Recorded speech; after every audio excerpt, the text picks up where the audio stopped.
Ladies and gentlemen, make some noise for Hip Hop Tamil.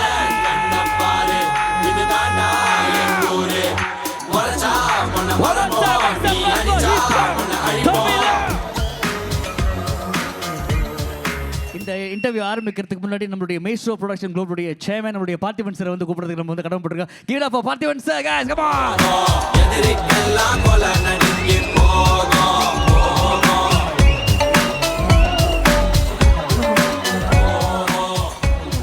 சிங்கப்பூரில் நீங்கள் பார்த்தீங்கன்னா பயங்கரமான பிரம்மாண்டமான கான்சர்ட்ஸ் ஆரம்பித்தது பார்த்தா நம்ம வந்து மேஸ்ட்ரோ ப்ரொடக்ஷன்ஸ் தான். இளையராஜா, யேசுதாஸ் சார், சித்ரா அம்மா, எஸ்பி பாலசுப்ரமணியன்லேருந்து அனிருத், யுவன் சங்கர் ராஜாலேருந்து இன்றைக்கி ஹிப்ஹாப் தமிழா வரைக்கும் பிரம்மாண்டமான மிகப்பெரிய கான்சர்ட்ஸை வந்து வழங்கிட்டு வராங்க. அதில் Parthiban sir, few words please. Hi everyone, எல்லாருக்கும் வணக்கம். Thank you for coming down this afternoon. So இந்த வருஷம் 2025க்கு series of concerts நம்ம பிளான் பண்ணியிருக்கோம். What is very proud of is இந்த வருஷத்தோட 2025 first concert Hip Hop Tamila ஓட concert. So we are starting the year with a big bang with Hip Hop Tamila concert. We are doing a series of concert with him also.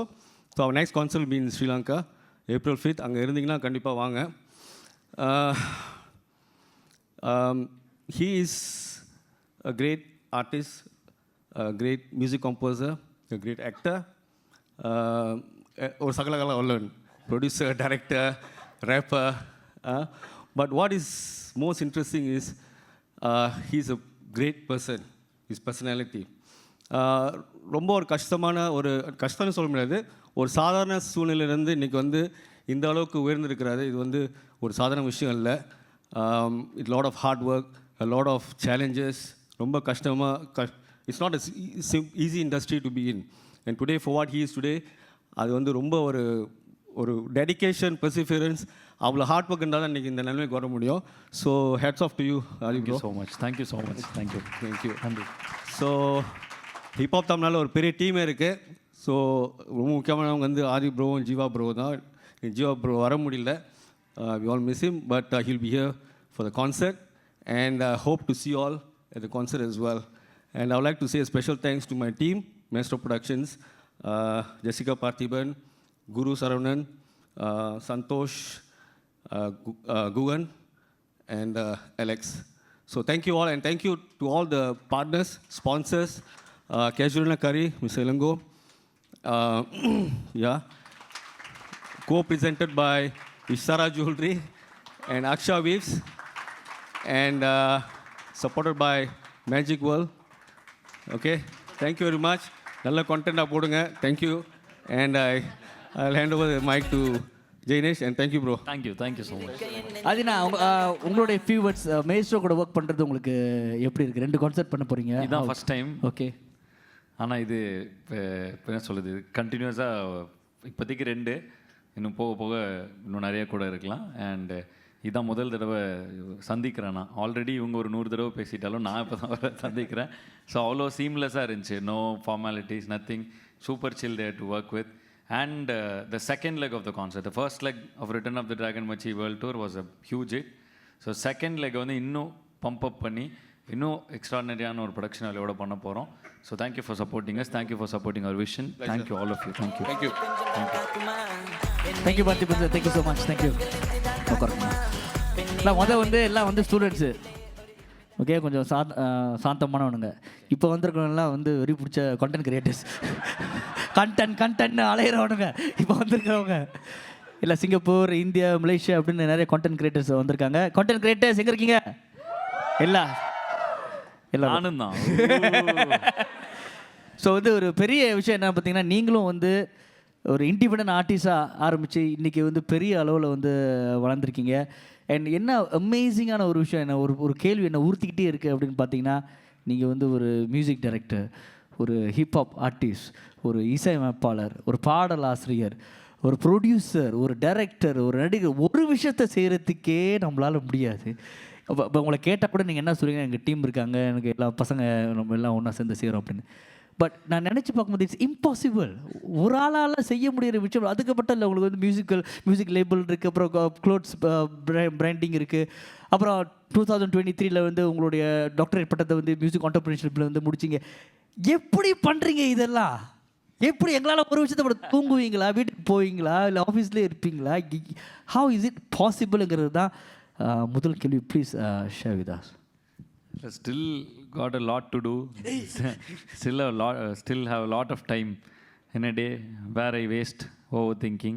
தான் நம்ம எல்லாம் பண்ணுறது தான். So அதெல்லாம் இன்னும் cut பண்ணால் இன்னும் நிறைய பண்ண முடியும் என்னால். அண்டு எனக்கு திறமை இருக்குது, ஆனால் வாய்ப்பு கொடுங்கங்கிற ஒரு இடத்துல இருக்கும் பொழுது அது டஃப்பாக இருந்துச்சு. இப்போ கதவு திறந்த உடனே வந்து I am just so hungry and you know I am so fortunate.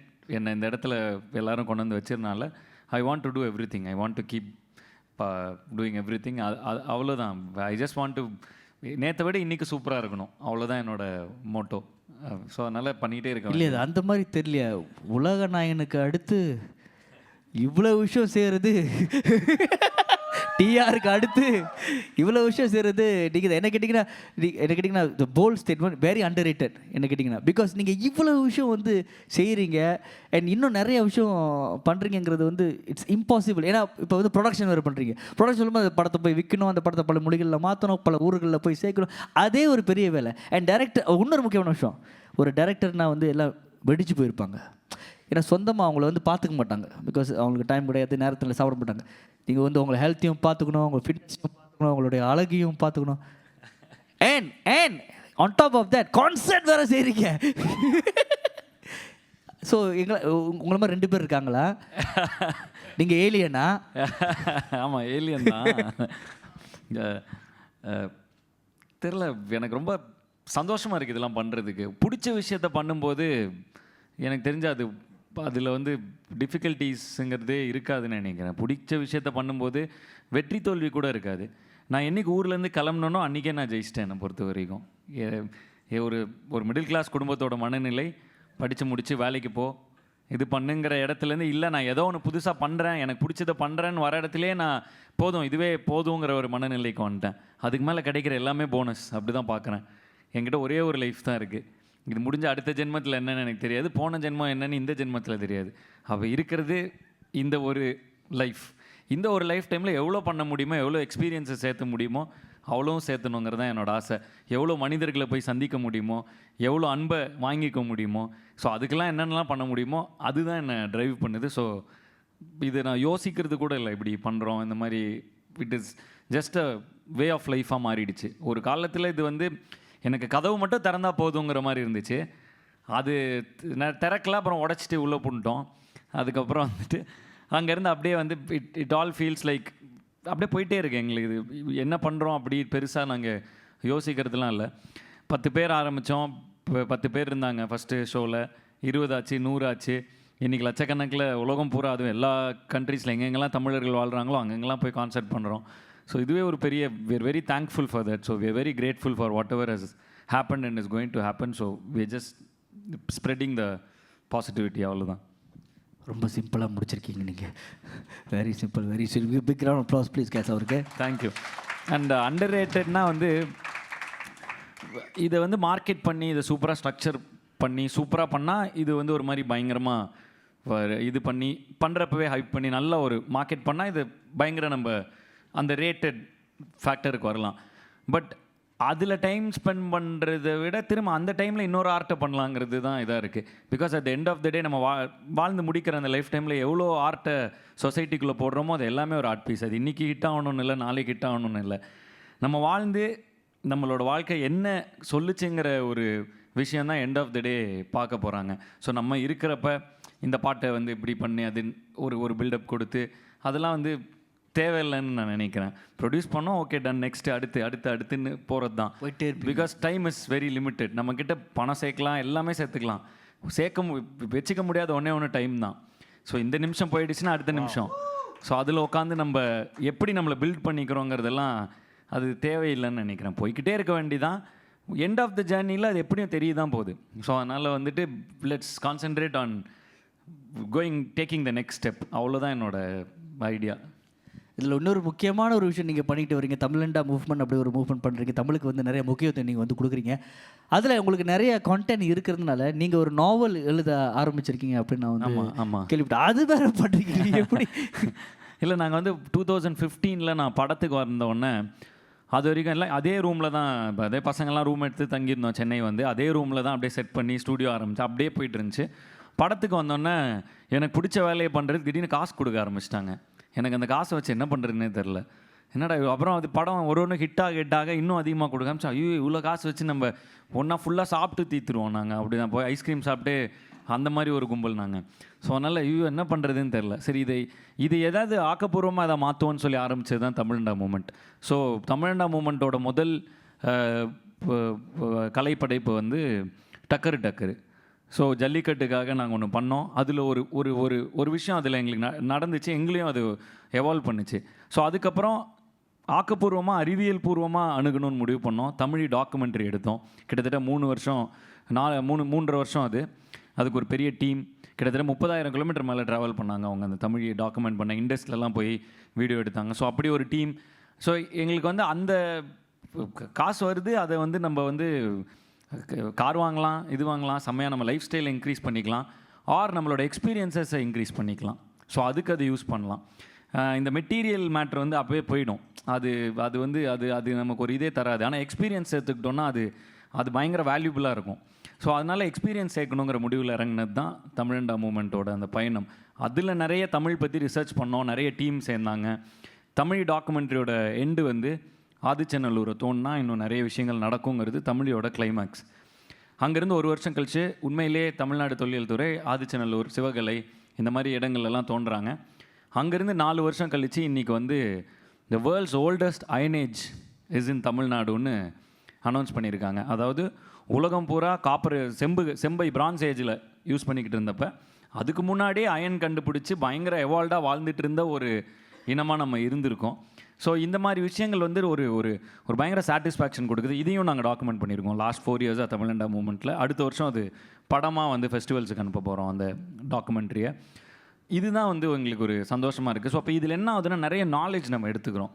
இப்போ அந்த நாலேஜை வந்து என்டர்டெய்னிங்காகவும் ஷேர் பண்ணணும். எல்லோரும் டாக்குமெண்ட்ரி பார்க்க மாட்டாங்க. ஸோ இதெல்லாம் வச்சு நடந்த ஒரு உண்மையான சில ஹிஸ்டாரிக்கல் விஷயங்களை வச்சு ஒரு நாவல் எழுதுனா எப்படி இருக்கும்னு சொல்லி ரேண்டமாக அப்படியே ஒரு நாள் உட்காந்து அப்படியே எழுத ஆரம்பித்தேன். ஸோ டெய்லியும் காலைல ஒரு 1/2 hour அந்த எந்திரிப்போம், ஒரு ரொட்டீனில் அது ஒரு 1/2 hour போகும். ஸோ டெய்லியும் 1/2 hour நாவல் எழுதிட்டே இருப்பேன். எப்படியும் ஒரு 1 or 2 yearsக்குள்ளே அந்த நாவலை முடிச்சிடுவேன். அது வரும்பொழுது கண்டிப்பாக வந்து இப்படிலாம் இருந்துச்சா அப்படிங்கிற ஒரு ஃபீல் கொடுக்கக்கூடிய ஒரு நாவலாக இருக்கும்னு அதை நான் நம்புகிறேன். ஸோ அதுக்கான பயணத்தில் இருக்கேன், அவ்வளோதான். ஸோ கிடைக்கிற நாலேஜை நான் வச்சுக்கிறதுல வேஸ்ட் ஆகிடும். அது எவ்வளோக்கு எவ்வளோ தூக்கி நம்ம கொடுக்குறோமோ திரும்ப இன்னும் நிறைய கிடைக்கும். ஸோ அந்த ப்ராசஸ் தான் தமிழண்டா மூமெண்ட். ஸோ அதனால் அதை எடுத்து நாவலாக எழுதுவோம், டாக்குமெண்ட்ரிஸ் எடுப்போம், இன்னும் நம்மளோட நெக்ஸ்ட் ஜென்ரேஷனுக்கு இன்னும் கொண்டு போய் சேர்ப்போம் அப்படிங்கிற ஒரு ஆசை தான் அதில் எனக்கு. உங்களுக்கு வந்து சின்ன வயசு, பட் 60 வயசு மாதிரி நீங்கள் வந்து சீரியஸ்லி அப்படி யோசிக்கிறீங்க. நீங்கள் வேஸ்ட் டைம் பண்ணுவீங்களா? இல்லை கேம் விளாடுறது, படம் பார்க்குறது, எங்கேயாவது வெளியே போகிறது? அது இப்போ நீங்கள் வந்து ஒரு ஸ்டார் பாருங்கள், இப்போ உங்களுக்கு எல்லாமே கிடைக்கும், வெளியே போகலாம், பார்ட்டி பண்ணலாம், இன்னும் கிளப் போகலாம், அதெல்லாம் பண்ணுவீங்களா? 24 hours பார்ட்டி மோடில் தான் இருப்பேன் நான். அதனால் வந்து அது எதுக்கு தனியாக போய் பண்ணுறது? அதில் வந்து எப்போவுமே பசங்க இருப்பாங்க. எங்கள் ஆஃபீஸ் மாதிரி இருக்காது. ஸோ வந்திருந்தவங்களுக்கு தெரியும், எப்போவுமே ஒரு கும்பல் இருக்கும், எப்போவுமே அங்கே கேம் விளையாடிட்டு இருப்பாங்க, வேணும்னா போய் விளையாடலாம், அதுலேயும் அதை டிஸ்கஸ் பண்ணிகிட்டு இருப்பாங்க. அண்டு எவ்ரி மொமெண்ட் ஏதாவது யூஸ்ஃபுல்லாக இருக்கும். அண்ட் மோஸ்ட்டாக ஒரே ஒரு லாஜிக் தான் என்னை பொறுத்த வரைக்கும். ஒரே ஒரு விஷயத்தை ஃபாலோ பண்ணால் எவ்வளோ வேணால் பர்ஃபார்ம் பண்ண முடியும். என்னென்னா ப்ரெசண்ட்டில் இருந்தால் மட்டும் போதும். நம்ம இருக்கிறப்ப நம்ம மைண்ட் வந்து சூப்பர் கம்ப்யூட்டரோட பவர்ஃபுல். ஸோ 1000 தாட்ஸ் அதில் யோசிச்சுட்டே இருக்கும். மோஸ்ட்டாக 90-80% ஆஃப் த தாட்ஸ் எங்கே போய்டும்னா நடந்ததை நினச்சி போயிடும், இல்லை நடக்காது ஆனால் அதை நினச்சி போயிடும். அது எதுவுமே இல்லாமல் இப்போ ஒரு இடத்துல இருக்கும்ல, இதை மட்டும் நினச்சிட்டு இருந்தோம்னா எந்த பிரச்சனையும் இல்லை, அது பயங்கரமாக கன்வெர்ட் ஆகும். ஸோ அதுதான் எங்களோட ஒரே ஃபிலாசபி. ஸோ எங்களோட ஆஃபீஸ் ஆகட்டும், எங்களோட இதாகட்டும், முடிஞ்ச அளவுக்கு பயங்கர எங்கேஜிங்காக, ஃபுல் டைம் ஹாப்பியாக, ஃபன்னாக, எல்லாருமே ப்ரெசண்ட்டாக இருக்கிறதுக்கு என்னென்னலாம் பண்ணுமோ அந்த மாதிரி இருப்போம். ஃப்ரைடே ஆனால் FDFS போயிடுவோம், தேட்டருக்கு தான் போய் பார்ப்பேன். நான் இந்த படம் இந்த OTTலாம் பார்க்குறதே கிடையாது. எந்த படம் ரிலீஸ் ஆனாலும் எனி ஆக்டர், நியூ கம்மர், பெரிய எதுனாலும் ஃபஸ்ட்டு டே போய் படம் பார்த்துருவோம். ஆஃபீஸே போயிடுவோம். அதுவும் பசங்க வந்து அது ரொம்ப இதாக இருக்கும். இப்போ முந்தா நேற்று விடாமுயற்சி வந்துச்சு இல்லையா, அப்போ அதுக்கு வந்து காலையில் கால் நிதிஷ்னு அசிஸ்டண்ட்டு, ஆனால் பேங்க்கில் இம்பார்ட்டண்ட்டாக ஒரு வேலை இருக்குண்ணா. அப்படியாப்பா 3 மணி நேரமா? ஆமாண்ணா. அண்ணா சரிப்பா முடிச்சிட்டு வா அப்படின்னா ஓகேண்ணா அது ஒரு சின்ன வேலைண்ணா, அதாண்ணா. சரி நான் முடிச்சிட்டு ஒன்றும் பிரச்சனை இல்லை வா அப்படின்னு. நாங்கள் வந்து ஈவினிங் போகிறதா இருந்துச்சு. ஸோ என்ன பண்ணோம், நாங்கள் ஆஃபீஸில் எங்களுக்கு ஒரு வேலை இருந்துச்சு, உட்காந்து எல்லாம் முடிச்சுட்டு இருந்தோம். வந்தான் அப்படியே ஒரு ஆக்டிங் போட்டு வந்தான். எப்படி இருந்துச்சு படம் அப்படின்னா, நான் சூப்பராக இருந்துச்சுண்ணா, நான் தலை ஃபேன், அதனால செமையாக இருந்துச்சுண்ணா, நான் என்ஜாய் பண்ணேன்னான்ட்டு போயிட்டான். அதாவது அவனுக்கு வந்து அட பாவமே பொய் சொல்லிட்டேன் அண்ணன்ட்ட, இதை வந்து நம்ம மேட்ச் அதெல்லாம் இல்லை. ஸோ இப்படி தான் எங்கள் என்விரான்மெண்ட்டே இருக்கும். ஸோ அதனால் வந்துட்டு அந்த ஒரு இது வச்சுக்கிட்டோன்னா எல்லாருமே ஜாலியாக இருப்பாங்க. ஸோ நீங்கள் ஜாலியாக இருக்கப்போ நீங்கள் ரொம்ப கஷ்டப்பட்டு ஜாலி பண்ணணுங்கிற ஒரு இடத்த தேடி போக தேவையே இல்லை. உங்களை சுற்றி இருக்கிற என்விரான்மெண்ட் ஜாலியாக இருந்துகிட்டே இருந்துச்சுன்னா, பட் அதுக்கு வந்து நீங்கள் கொஞ்சம் கிவிங்காக நீங்கள் உங்களை மாற்றிக்கிட்டாலே போதும். ஏன்னா இந்த ஃப்ரெண்ட்ஷிப்பில் வந்து இப்போ நான் நிறைய இந்த ஜென் ஆல்ஃபாலாம் வந்துட்டாங்க இல்லையா, ஸோ அவங்களோட இதெல்லாம் வீடியோஸ்லாம் பார்த்தேன்னா, ஐ திங்க் ஃப்ரெண்ட்ஷிப் இஸ் லை, என்னை வந்து இது பண்ணிட்டாங்க அது பண்ணிட்டாங்க அப்படின்லாம் பயங்கர வீடியோஸ்லாம் பார்ப்பேன். இல்லை இந்த மாதிரி ஒரு வீடியோஸ்லாம் வரும்ல, அப்புறம் அது வரும், அப்புறம் இந்த மென் ஆர் ஆல்ஃபா அந்த மாதிரி ஒரு வீடியோ வரும். ஸோ இதெல்லாம் பார்க்கும்போது எனக்கு என்ன ஃபீல் ஆகும்னா, அவ்வளோலாம் யோசிக்கவே தேவையில்லை லைஃப்பில், ஜாலியாக இருக்கமா அவ்வளோதான். காலையில் எந்திரிச்சா இருப்போமானே தெரியாத ஒரு லைஃப்பில் எதுக்கு வந்து பயங்கரமாக வந்து நம்ம இப்படி, அதெல்லாம் இல்லை, ஜாலியாக இருக்கணும், என்ஜாய் பண்ணணும், ஃபன் பண்ணணும். இதை ஃபாலோ பண்ணாலே எனக்கு தெரிஞ்சு அது போதும்னு நினைக்கிறேன். அதான் ஒரே மோட்டோன்னு நினைக்கிறேன். நீங்கள் சொல்கிறதுலாம் கரெக்ட் தான், ஆனால் நீங்கள் கல்யாணம் பண்ணிட்டீங்களா? நல்ல விஷயம் தான். இல்லை எப்படி ஜாலியாக இருக்கீங்க? கல்யாணம் பண்ணிட்டியா, அதை பண்ணிட்டியா, இது செஞ்சியா, அது ஒன்று நல்ல பார்ட்னர் கிடைச்சிட்டா அதை விட ஒரு பியூட்டிஃபுல்லான விஷயம் எதுவுமே இல்லை. அது கல்யாணங்கிறது வந்து அதாவது கல்யாணங்கிறது வந்து ஒரு ஒவ்வொருத்தர் ஒரு மாதிரி பார்ப்பாங்க. நம்ம போன சொசைட்டி என்ன பண்ணுவாங்கன்னா, இந்த வயசில் கல்யாணம் பண்ணிக்கோ, அந்த வயசில், அதெல்லாம் இல்லை. உங்களுக்கு ஒரு நல்ல பார்ட்னர் இருப்பாங்க, அவங்க கூட உங்களுக்கு டைம் ஸ்பெண்ட் பண்ணால் செம்ம ஹீலிங்காக இருக்குன்னா கண்டிப்பாக கல்யாணம் பண்ணிக்கலாம். எனக்கு வந்து என்னோட கல்யாணம் பண்ணது எனக்கு ஒரு மிகப்பெரிய பூஸ்ட். என் ஃப்ரெண்ட்ஸ் எல்லாருக்கும் வந்து அந்த கனெக்டிங் பாயிண்ட் வந்து என் ஒய்ஃப். ஸோ வந்துட்டு அவ்வளோ பேர் அகாமடேட் பண்ணி அந்த கூட்டத்தையே கரெக்டாக கொண்டு போய் இவ்வளோ இதை வந்து அவங்க பார்த்துக்கிறாங்க. ஸோ நல்ல பார்ட்னர் கிடச்சிட்டா அதை விட ஜாலி எதுவுமே கிடையாது. ஸோ அது மட்டும்தான் மேட்ரு. பட் நல்ல பார்ட்னர் கிடைக்கிறது கஷ்டம், அதுவும் மேட்ரு இல்லை. என் பார்ட்னர் நல்லவங்க தான், வீட்டுக்கு போகணும் நான் தான். ஓகே, இங்கே இருக்கிறவங்க எல்லாரும் நீங்கள் பார்த்தீங்கன்னா எல்லாரும் வந்து ஒரு இன்ஃப்ளூயன்சஸ், மோஸ்ட் ஆஃப் தேம். அவங்களும் வந்து ஒரு மியூசிஷியன், அவங்களும் வந்து ஒரு பாடகர்கள், நடிகர்கள், பெரிய ஆள். அவங்களுக்கு ஒரு ஆசை எல்லாருக்குமே வந்து இருக்குது. உங்கள்கிட்ட கேள்வி கேட்குறோன்னு எல்லாம் வந்து துடிச்சிக்கிட்டு இருக்காங்க. அந்த வரிசையில் இப்போ நீங்களும் வந்து ஒரு இண்டிபெண்டன்ட் ஆர்டிஸ்ட் இருந்தீங்க. அது பிரேக் த்ரூங்கிறது ரொம்ப ஒரு கஷ்டமான விஷயம். எல்லாம் நினைப்பாங்க பணம் வேணும், அப்புறம் வாய்ப்பு யார் கொடுக்க போகிறா, கொடுக்க மாட்டாங்க அப்படின்னு. அந்த பிரேக் த்ரூ உங்களுக்கு வந்து கிடச்சி, அது எப்படி நீங்கள் வந்து அதை தக்க வச்சுக்கிட்டீங்க? இல்லை, அந்த பிரேக் த்ரூ வந்து நீங்கள் நார்மலாக ஒரு சாதாரண மிடில் கிளாஸ் ஃபேமிலியிலேருந்து வரீங்கன்னா அதெல்லாம் கிடைக்காது. அந்த ரியாலிட்டிக்கு ஃபஸ்ட்டு வந்துடணும். நம்ம பொதுவாக டாக்டர், இன்ஜினியர், இப்போ டாக்டர் பையன் டாக்டர் ஆகிறான் அப்படின்னு ஒன்று சொல்லுவாங்கள்ல. டாக்டர் பையன் சும்மா டாக்டர் ஆக முடியாது, காலையில் இருந்துச்சா டாக்டர் ஆக முடியாது. என்ட்ரன்ஸ் எழுதி 4 வருஷம் NBBS முடித்து அதுக்கு எக்ஸாம்லாம் கிளியர் பண்ணி அதுக்கப்புறம் அவன் டாக்டர் ஆகலாம். பட் இந்த மாதிரி என்டர்டெயின்மெண்ட் ஃபீல்டில் அந்த ஒரு சர்டிஃபிகேஷன் தேவையில்லை இல்லையா. இப்போ யார் வேணால் ஹீரோ ஆகலாம், நல்லா நடிச்சிட்டா போதும் அப்படின்னு ஒரு இடம் இருக்கு இல்லையா. ஸோ அதனால் என்ன ஆயிடுச்சுன்னா, அந்த மாதிரி ஒரு என்ட்ரி பாயிண்ட் இல்லாதப்போ என்ன பண்ணுவான்னா, ஆப்வியஸாக இப்போ எனக்கு ஒரு பையன் இருக்கான்னா அவன் நல்லா இருக்கணும்னு நான் எதிர்பார்ப்பேன். ஸோ அவனை வந்து எப்படியாவது ஹீரோ, அது வந்து ஒரு காமனான ஒரு ட்ரெயிட்டு தான். ஸோ அப்படி இருக்கும் பொழுது ஆப்வியஸாக நம்ம இந்த கேமை அன்ஃபேர் அட்வான்டேஜில் இங்கே இருக்கிற ஆர்டிஸ்ட் வந்து, நீங்கள் ஒரு சாதாரண மிடில் கிளாஸ் ஃபேமிலியிலேருந்து வரேன், இல்லை நான் வந்து எனக்கு கனெக்ஷன்லாம் கிடையாது, நெட்ஒர்க்லாம் கிடையாதுன்னா, ஃபஸ்ட்டு இந்த அன்ஃபேர் அட்வான்டேஜை தான் ப்ளே பண்ண போகிறோம். அது இந்த இண்டஸ்ட்ரிக்குள்ளே வர போகிறீங்கன்னா 100% நீங்கள் அதாவது ஸ்டேடியமில் ரேஸ் நடந்துகிட்ருக்கு, ரேஸ்லலாம் ஓடிட்டுருக்காங்க, நீங்கள் ஸ்டேடியமுக்கு வெளியில் இருப்பீங்க. இப்போ நீங்கள் போய் இந்த ரேஸை ஜெயிக்கணும் அப்படிங்கிறது கண்டிப்பாக ஒரு அன்ஃபேர் அட்வான்டேஜ் தான். அண்ட் இன்னொன்று என்னென்னா, அப்படி இல்லைன்னா டேலண்ட் இல்லையா, ஏன் இவங்க அடுத்து அவங்க வாரிசு வந்தால் டேலண்ட் இருக்காதுன்னா இருக்கும், இல்லை அதை பற்றி நம்ம வரோம். ஆனால் என்னென்னா இதுதான் டேலண்ட்டு நம்ம சொல்கிறோம் இல்லையா. அதை விட ஸ்டேடியமுக்கு வெளியில் 100 மைல்ஸ் எக்ஸ்ட்ரா ஓடக்கூடிய ஒருத்தர் இருந்துப்பான், ஆனால் அந்த ஸ்டேடியமுக்குள்ளே உனக்கு என்ட்ரி கிடைக்காது. ஸோ இது ஒரு அன்ஃபேர் அட்வான்டேஜுங்கிறத ஃபஸ்ட்டு நம்ம ஓகே இப்படி தான் இருக்க போகுது. ஏன்னா இப்படி ஒரு ஸ்ட்ரகிள்லேருந்து நீங்கள் ஆரம்பிக்கிறீங்க இல்லையா, உங்களோட பிரேக் த்ரூ கிடைக்கும்ல. ஒரு உழைப்பை போட்டு ரொம்ப தூரம் ட்ராவல் ஆகி ஒரு இடத்துல அப்பா எனக்கு ஒன்று கிடைக்குதுன்னு உங்கள் ஸ்ட்ரகிள் எண்ட் ஆகிற ஒரு இடம் வரும்ல, அந்த இடத்துல தான் உங்களோட ஜேர்னியே ஸ்டார்ட் ஆகும். பட் ப்ரிவிலேஜாக இருக்கவங்களுக்கு அந்த ஜேர்னி ஸ்டார்ட் ஆகிற இடம் தான் ஸ்ட்ரகிளே ஸ்டார்ட் ஆகுது. அப்போ நீங்கள் என்ன பண்ணணுன்னா, நீங்கள் உங்களோட ஸ்ட்ரகிளை தான் அந்த அன்ஃபேர் அட்வான்டேஜாக நீங்கள் இது பண்ணிக்கணும். உங்களுக்கு இருக்கிற ஸ்ட்ரகிள் அவங்களுக்கு இல்லை. அப்போ அந்த ஸ்ட்ரகிளில் தான் நீங்கள் அந்த உங்கள் எக்ஸ்பீரியன்ஸஸை தான் ஃபியூவலாக எடுத்துக்கணும். So first come to reality. ஏன்னா நான் இன்னைக்கு பார்க்குற நிறைய இந்த மீம்ஸ் ஆகட்டும் இதாகட்டும், இதை வந்து கம்ப்ளைண்ட் பண்ணுறாங்க. But you cannot do anything. இதை சேஞ்ச்லாம் பண்ண முடியாது. இதுதான் ரியாலிட்டி. அப்போ இந்த ரியாலிட்டி பெடஸ்டலில் இருந்துட்டு நான் எப்படி ஓடணும்னா, நீ எக்ஸ்ட்ரா 100 கிலோமீட்டர் ஸ்பீடாக தான் ஓடி ஆகணும். அதுதான் ரியாலிட்டி. அப்போ அதை ஓடணும். உட்காரலாம், கம்ப்ளைண்ட் பண்ணலாம், எதுவும் மாறாது. ஓட ஆரம்பிச்சிடணும். ஓட ஆரம்பிச்சுட்டா ஒரு பாயிண்ட்டுக்கு மேலே தெரியாது, நமக்கு வந்து வழி தெரியாது, இது தெரியாது. கோலை நோக்கி ஓடிக்கிட்டே இருக்க வேண்டியதான். அதுக்கப்புறம் நீங்கள் ஸ்டேடியம்குள்ளே என்டர் ஆகலாம், பின்னாடி ஓடுறோமா முன்னாடி ஓடுறோமா அதெல்லாம் கவலையே கிடையாது. உங்களுக்கு பிடிச்ச ஒரு விஷயத்தை செய்ய ஆரம்பிச்சிட்டாலே வின்னு. நீங்கள் ஒரு எந்த நெட்வொர்க் உள்ள இந்த இண்டஸ்ட்ரி, அது வெற்றி அதோட தோல்வி அதெல்லாம் வந்து try connecting to people. Whatever you have. உங்கள் ஆர்ட்னா ஆர்டிஸ்டா இன்ஃப்ளூயன்சரா, do it out of your heart. Do not expect anything. ஏன்னா வந்து இங்கே வெற்றியை வந்து கோடு போட்டு வச்சிருக்காங்க, இதுதான் வெற்றி. ஃபார் எக்ஸாம்பிள் படம் எடுத்துட்டீங்கன்னா இவ்வளோ கோடி கலெக்ஷன். ஒரு 20 வருஷம் முன்னாடி நம்ம கேள்விப்பட்டிருக்க மாட்டோம். இன்னைக்கு வந்து எல்லா படத்துக்கும் இவ்வளோ. அப்போ பணம் தான் கலையா? கிடையாது. மக்களை இன்ஃப்ளூயன்ஸ் பண்ணுறது தான் ஆர்ட். அப்படிதான் காலங்காலமாக இருந்துட்டு வந்திருக்கு. அப்போ பணம் கலையில். அப்போ எதுக்குமே அந்தந்த டைமில் சொசைட்டிக்கு ஏற்ற மாதிரி நரேட்டிவ் மாறிட்டே இருக்கும். ஸோ நம்ம ஃபிக்ஸ் ஆகிக்க வேண்டியது ஒன்றே ஒன்று தான். எனக்கு ஒரு விஷயம் பிடிச்சிருக்கு, இது எனக்கு காசு தரும் தராது, இதில் நான் ஜெயிப்பேன் தோப்பேன் அதெல்லாம் சைடில் தூக்கி போட்டு இதை நான் பண்ணுவேன்னு பண்ண ஆரம்பிச்சுட்டா, ஜெயிச்சா சூப்பர் ஜாலியாக இருக்கும். இல்லை ஏதாவது நடந்துச்சுன்னா சூப்பர் ஜாலியாக இருக்கும். ஆனால் அப்படி நீங்கள் ஜெயிக்கிறப்ப நீங்கள் ஜெயிச்சிட்டு இருக்கீங்கிறதே உங்களுக்கு தெரியாது. நீங்கள் என்ஜாய் பண்ண ஆரம்பிச்சிருப்பீங்க ப்ராசஸை. ஸோ எப்படி பார்த்தாலும் இதுக்கு ஒரே ஒரு பாட்டம் லைன் தான், ஜஸ்ட் என்ஜாய். பிரேக் த்ரூ கிடைச்சா கிடைக்கட்டும், கிடைக்கலன்னா கிடைக்கிற வரைக்கும் என்ஜாய் பண்ணி பண்ணுங்க. இப்போ நான் வந்து ஒரு வேளை இந்த இதுக்குள்ளே பிரேக் பண்ணி வர முடியலன்னா, நான் கண்டிப்பாக ஏதோ ஒரு காலேஜில் ப்ரொஃபஸராக டீச் பண்ணிட்டு இருந்திருப்பேன், இல்லை ஒரு ஐடி ஆஃபீஸில் வேலை பார்த்துட்டு இருந்திருப்பேன். நான் ஸ்டில் நான் வந்து அதுலேருந்து காசு சேர்த்து எனக்கு பிடிச்ச அந்த ரேப்பை பண்ணிகிட்டே தான் இருந்திருப்பேன்.